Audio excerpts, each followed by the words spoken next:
বন্ধুরা, আমরা এখন সিলিং এর জন্য ফ্যান লাগানোর পাইপ লাইন ফেলা নেই, যেহেতু আমাদেরকে সিলিং এ একটা ফ্যান আনতে হবে। সেই জন্য মিডিল পজিশন করে এই পজিশনে আমরা একটা ফ্যান লাগাবো। সেই জন্য আমরা এটাকে মাপ নিয়ে সঠিকভাবে কাজটা আমরা করতে চাই। দেখুন, এই পর্যন্ত আমাদের যেহেতু এই ঘরটা 10 ফুটের একটা এরিয়া আছে, এটা 9.5 ফুট আছে। এই মিডিল পজিশন করে আমরা এই ওয়াল কানেক্টটা কিভাবে করেছি দেখুন।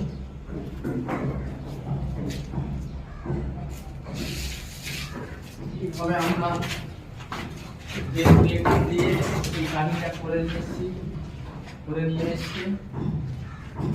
এখানে একটা 12 মডেলের বোর্ড বসিয়েছি, এর উপর দিয়ে এখানে ডিবি বক্স। এখান থেকে আমরা এটাকে একটা বাথরুমের জন্য আমরা লাইন নিয়ে গেছি। আর দেখুন, এইদিকে একটা রুম আছে। এই রুমে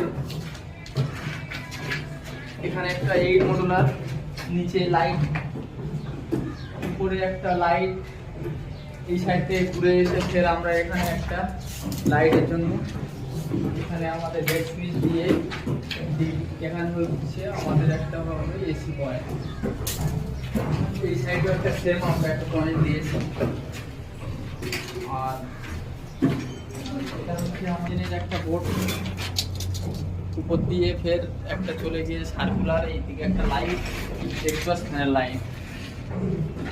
এই পর্যন্ত আমাদের এই কাজটা এখন পর্যন্ত, যে কাজ আমরা তার টানার সময় করবো আপনাদেরকে আমরা দেখিয়ে দেবো।